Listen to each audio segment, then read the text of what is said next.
대국입니다. 네. 우리는 소국이라고 지칭당하고 있고 좀 자존심이 상합니까? 어떻습니까? 인정해야 됩니까?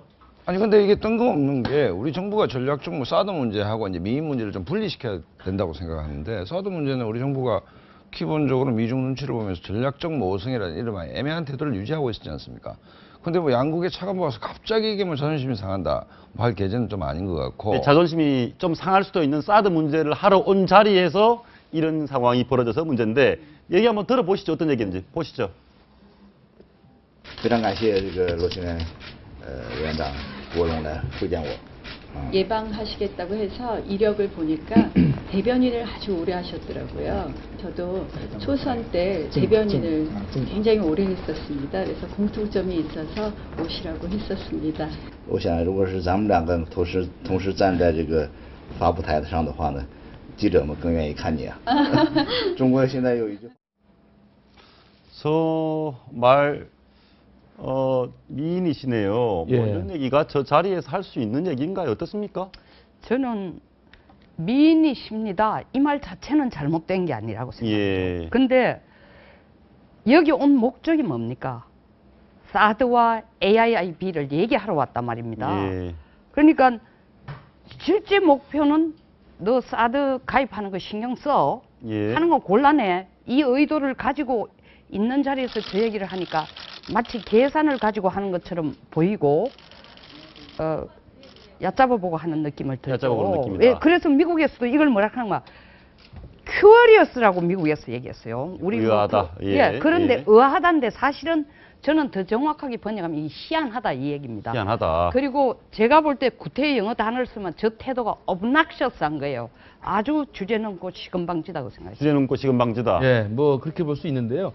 저 부장조리가 와서 사드 이야기하고 AIB 이야기를 한 건 분명히 맞습니다. 맞는데 저 자리가 국회 외통위원장을 면담한 자리입니다. 예, 예. 근데 우리 국내 정치의 체계상 외통위원장은 그 사드와 AIB의 구체적인 정책 결정을 하는 자리에 있는 건 아니에요. 예. 그러니까 우리 정부, 그러니까 박근혜 정부와 외교부나 국방부 또는 청와대 안보실 여기에서 구체적으로 이제 논의 끝에 결정을 하는 것이고 그 결정에 만약에 국민의 재산과 권리에 생명에 관한 권리가 있다든지 많은 국가 예산이 투자되다든지 이런 경우에는 이제 국회를 거쳐야 되기 때문에 외통위원회가 좀 필요하지만 지금은 저 부장조리가 와서 나경원 위원장을 만난 자리에서 사드라든지 무슨 AIB를 압박하는 자리라기보다는 제가 볼 때는 뭐 제 추측입니다만 지금 굉장히 자기들도 이 한국에 왔을 때 한국 언론이 주목하는 걸 알지 않았겠습니까? 예. 사드 압박을 하러 왔을 텐데 그러면 사실은 우리 외교부 차관부라든지 청와대를 가는 건 좀 굉장히 부담스러울 수 있으니까 그것들 좀 희석시키기 위해서 국회라고 하는 좀 다른 기관을 좀 선정한 게 아닌가 생각이 들어요, 제 생각에. 예. 기자들은 어떻습니까? 기자들은 저 뭐 미인이시네요 하고 우리한테 압박을 하러 온 자리에서 미인이시네요. 또 차관 복급 좀 낮은 급인데 외통위원장을 만난 얘기. 일단은 나경원 외통위원장이 훨씬 더 이제 차관복급이잖아요. 부장조리가. 예, 그렇기 예. 때문에 굉장히 배려해서 만나준 거거든요. 거기에 대해서 좀 부적절했다. 특히나 이제 류젠 차우가 이제 8년 동안 외교부 대변인을 지냈습니다. 예. 굉장히 언론도 많이 상대해보고 말에 어떤 좀 능수능란하다 이런 평가가 나오는데 그런 사람이 저 자리에선 좀 부적절하게 말을 건넨 게 아니냐 이런 평가도 하기도 했습니다. 한번 여기 보시죠. 사실 이게 전인대와 상무위원은 이렇게 따로입니다. 예. 우리 국회에 다니는 게 전인대는 맞죠, 중국에? 맞습니다. 예, 전인대는 맞고 어쨌든 굳이 급을 따지면 소속은 다르지만 여기 외교부 장관이 있고 차관이 우리가 2명, 차관부가 1명입니다. 물론 차관복급은 많이 있습니다만 여기 중국 외교부장, 부부장, 차관이 7명입니다. 그러면 부장조리라는 사람은 아니 근데 제가 예. 뭐 중국을 두둔할 생각은 전혀 없는데 지금 아까 이 부장조리가 한 얘기가 면담을 받아주셔서 감사합니다라고 얘기했잖아요. 예. 그다음에 지금 회담이 아닌 게 상석에 외교위원장이 앉아 있는 것이고 오른쪽에 앉아 있는 거 아닙니까? 예. 그렇다고 본다면 저게 뭐 상국약 소국이 할 문제는 아닌 것 같고 외교적 결례인가 나는 잘 모르겠다는 생각이 들고 예. 두 번째 미인이라는 부분도 맥락적으로 보면 대변인 했더라 당신이 나도 초선 때 대변인 했다. 그러니까 같이 만약에 대변인을 하면 카메라가 그쪽만 가겠네, 미인이시니까. 이 얘기가 과연 외교적 결례인가? 저는 우리가 너무 약속을 컴플렉스에서 과민하게 생각하는 거 아닌가 이런 생각이 듭니다. 그러니까 제가 볼 때는 아까 말씀드린 것처럼 외교부 차관보를 만났거나 외교부 차관을 만난 자리에서 저런 농담을 했다는 것은 제가 좀 결례시 있어요. 왜냐하면 굉장히 민감한 사안을 다루러 왔기 예. 때문에. 그런데 지금 그런 중요한 결정 라인에 직접 있는 사람은 아니란 말이에요. 나경원 위원장이. 예. 그런 자리에서 그리고 되게 기자들이 다 배석한 자리에 공개적인 이 대화가 오고 간 자리 아닙니까?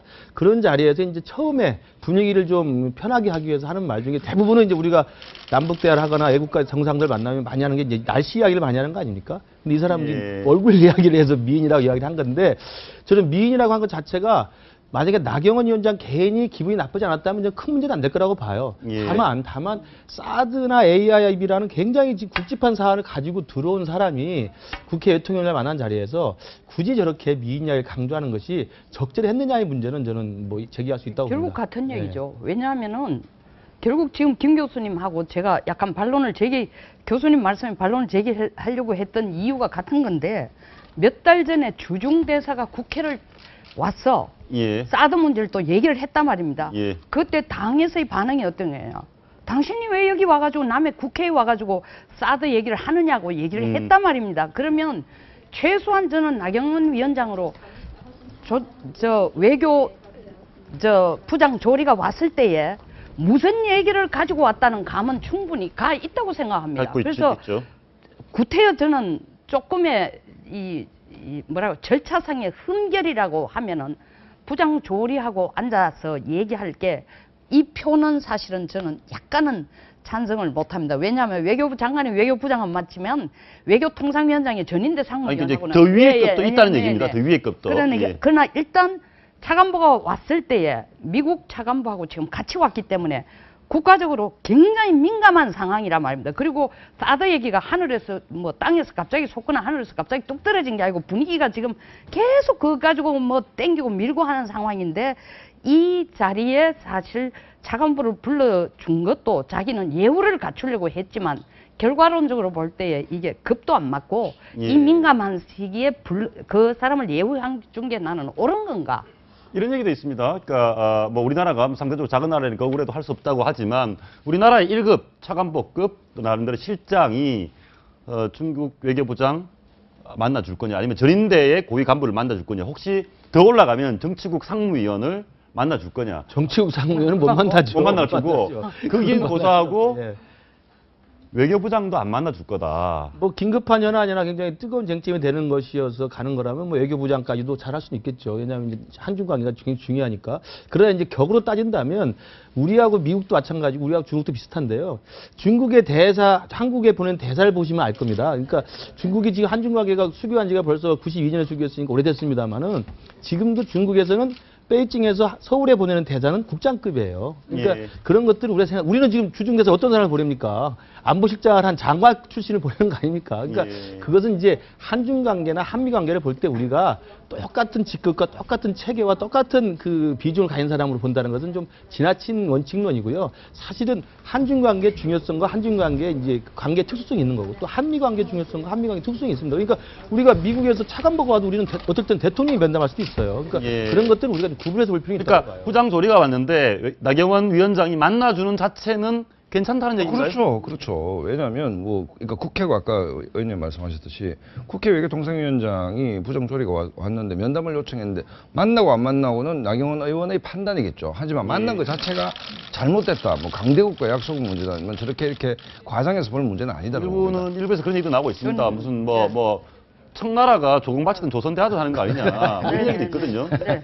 지금 하는 이게 타이밍이 예를 들자면 뭐 약간 딴 얘기인데 통준희 부위원장이 한 그 흡수 발언의 논란 자체가 그 발언의 문제가 아니라 누가 했느냐, 언제 했느냐처럼 이것도 마찬가지 지금 굉장히 민감한 시기이기 때문에 맞습니다. 이 네. 차관보의 중국 차관보의 태도가 우리들한테 신경을 거슬리게 하게 하는 건 예. 사실이에요. 그 정도까지 생각한다면 자기가 조금 공민으로서 조금 더 이렇게 침착하고 신중한 태도를 취했어야 된다 하는 안타까움이 확실히 있습니다. 맞습니다. 사실 이게 네. 논란이 된 이유가 그냥 와서 인사하러 왔으면 그럼요. 전혀 문제가 안 됐을 텐데 사드라는 게 맞습니다. 우리가 결정해야 될 것인데 중국이 맞습니다. 우리 내정 간섭 하듯이 비춰지니까 그리고 이 조리가 와서 그 한국 여기 일정을 소화하면서 우리 언론에 다 났지 않습니까? 자기 중국의 관심과 우려 사항을 한국이 존중했으면 좋겠다. 사실은 어떻게 보면 굉장히 훈수를 좀 지나치게 둔 거거든요. 예. 그러니까 그 부분에 대해서 또 우리 국방부 대변인 나서서 굉장히 또 다시 반박을 했고, 그러니까 이것은 사드 문제라고 하는 물론 민감한 사항이긴 합니다만 이것을 이슈로 가지고 온 중국의 외교부 부장 조리가 과도한 한국에 대한 내정 간섭에 의혹을 짓게 하는 발언들을 하고 갔단 말이에요. 예. 그런 국민적 여론 속에서 굉장히 기분이 좀 상해 있는데 외통위원장을 만난 자리에서 미인 이야기를 하니까, 그것도 웃으면서 이야기를 하니까, 물론 뭐 개인적으로는 큰 결례가 안 될 수도 있습니다만 국민적 감정에서 볼 때는 이거 뭐 너무 재는 거 아니냐, 이런 생각이 좀 들 수가 있는 거죠. 예, 그런 중국이 건 적절하지 오랫동안 못했던 것 같아요. 해왔던 해왔던 게 지금도 외교부 공식 대변인이 외신 기자들 모아놓고 소국 얘기합니다. 베트남이라든가 한국이라든가 네, 네. 샤오까오라고, 조금 같은 나라를 샤오까오라고. 소국이라고 늘 네. 얘기를 하거든요. 네. 소국 맞죠? 예, 소국이라고 샤오까오라고 얘기합니다. 타이완도 그렇게 부르고 하는데 중국이 우리에게 사드 문제를 가지고 처음에는 뭐 좀 진중하게 발언하더니 요새 지금은 좀 더 강도를 높여가 얘기를 하는데 예. 저는 중국이 이 말을 할 수 있는 단 한 가지에 제일 먼저 되어야 할 전제가 딱 하나 있다고 생각합니다. 중국의 입장에 한반도 비핵화가 아니고 북한 비핵화라는 것을 미국하고 합의를 했다면 이 얘기를 해도 우리가 납득이 가는 얘기인데, 한반도 비핵화를 하자, 한반도 비핵화와 북한 비핵화는 전혀 다른 얘기입니다. 예. 남쪽도 북쪽도 다 핵을 가지면 안 된다는, 우리 주한미군의 소위 말하는 전략적 전술적 핵도 안 된다는 거거든요. 그런 입장이면서 이 지금 우리에게 너가 그거 가지면 곤란하다. 이건 명백한 내정 간섭. 아니 우리 이 기자, 네. 정치권에서는 어떻게 받아들이고 있습니까? 뭐 이런 얘기 할 수 있다고 봅니까? 아니면 좀 기분 나쁘다, 지나친 일단은- 내정 간섭 아니니? 예. 네, 저 중국에 대해서 좀 강한 비판들이 나왔는데요. 먼저 새누리당 원유철 정책위의장도 이런 식으로 얘기를 했어요. 중국에서 감나라 배나라 할 사안은 아닌 것 같다. 지금 그래픽에도 나가고 있죠. 예. 안보는 우리가 스스로 알아서 결정한 문제다. 이렇게 반박을 했고요. 조혜진 원내수석 부대표도 예. 이렇게 또 반박을 했습니다. 중국은 북핵과 미사일 확실히 억제를 해주던가 우리가 자위적 수단을 강구하는 것에 대해서 부당한 간섭이나 압박을 하지 말던가 해라. 이렇게 하면서 중국에 대해서 좀 목소리를 그러네요. 높이고 나왔습니다. 그건 의원님 말씀하고 맞네요. 네. 북핵을 너가 알아서 제어를 하거나 아니면 그래서 제가 북핵 비핵화라는 입장을 확실히 했다면은 이야기가 아니 그러니까 다른데. 저 원유철 의원이나 조혜진 의원님이 말이 맞죠. 예. 맞는데 문제는 문제를 이 지경까지 끌고 온 그것을 우리가 한번 리뷰해봐야 된다는 얘기입니다. 그렇지 않습니까? 왜냐하면 중국이 강도를 높였다고 얘기했는데 이 문제를 우리 자주적 관점에서 또 북한 핵 문제에서 일관성을 갖고 처리했다면 이렇게 뭐 모욕이라고 느낀다 모욕까지 안 왔겠죠. 근데 그동안 스탠스가 애매했고 전략적 박근혜 정부 모습, 들어서 대중관계가 뭐 이전보다 더 좋을 수는 없는 것 아닙니까? 그렇기 때문에 스텝이 좀 엉킨 측면도 분명히 있다. 예. 이 부분은 우리가 자성할 포인트다 이렇게 봅니다. 예. 저도 사드 관련해서는 이제 우리 정부가 그동안 너무 좌고우면하다가 좌고우면? 타이밍을 놓친 것 같아요. 그러니까 예컨대 저도 뭐 사드에 대한 개인적인 의견이 있습니다만 다양한 의견들을 다 청취하고 이미 결정을 할 거였으면 진작 했어야 된다는 거예요. 그렇죠. 이게 찬성이든 예. 반대든 간에. 그랬으면 미국과 중국 사이에서 한쪽이라도 확실히 챙기든가 아니면 다른 쪽에는 또 그것을 지렛대에서 받을 걸 받아낼 수 있는 것이었는데 지금은 양쪽 눈치를 놓아보다가 양쪽 협공 속에서 지금 우리의 운신의 폭이 하나도 없어진 게 된 거거든요. 예컨대 예를 들면 그거라도 할 수 있습니다. AIB가 진짜 중국의 지대한 관심사라고 한다면, 그리고 이미 연초부터 또 작년부터 시진핑 주석이 와가지고 박근혜 대통령한테 좀 도와달라고 말을 했으면 그때 오히려 그러면 우리는 사드를 하기로 하고 그 대가로 중국을 무마시키기 위해서 AIB를 하는 걸로 우리가 한다고 만약 결정을 했다면 AIB 뭐 영국도 가입하고 할 때가 그렇죠. 진작에 그냥. 진작 했으면은 네. 중국이 그때는 우리를 굉장히 필요로 했어요. 파운딩 멤버로 들어와라. 돈도 좋고 기술도 좋으니까 들어오면 대우해주겠다 그러는데 지금 영국도 하고 호주도 하고 다 한다는데 이제 와서 AIB라는 카드가 중국한테는 별로 매력이 없는 겁니다. 타이밍을 놓친 거라고 볼 수 있죠. 그거는 AIB가 중국에 아직 필요 없는 건 아니고 필요하겠죠. 예. 2015년 이게 2015년 올해 말에 이제 최종적으로 결성이 돼 가지고 출범을 합니다. 근데 이걸 어나운스먼트 해서 시작한 거는 2014년 10월 달이에요. 예. 10월 달 하자마자 21개국. 그다음에 올해 2월 달에 27개국인데 미국, 일본, 한국만 지금 빠진 거예요. 좀 초창기에 좀 들어가줬습니다. 예, 그러니까 미국, 일본, 한국만 빠진 상황이니까 이 AIB를 여기에서는 사드에 대한 카드로 최대한 활용을 하는 거예요. 그래서 아까 김 교수 얘기가 사실 저도 저 포인트를 먼저 들고 예. 나오고 싶은 보는데 전략적으로 우리가 내고 할 수 있는 칩을 우리도 하나 가져 있어야 되는데 양쪽 다가 지금 칩을 다 잃고 응급주춤 뒤로 밀리면서 미국한테도 밉보이고 중국한테도 아쉬운 소리 해야 되고 이 얘기에 이런 식으로 대해서는 가는 거예요. 내부에 다 공통적 의견이 예. 있습니다. 우리가 뭔가 잘못했다. 알겠습니다.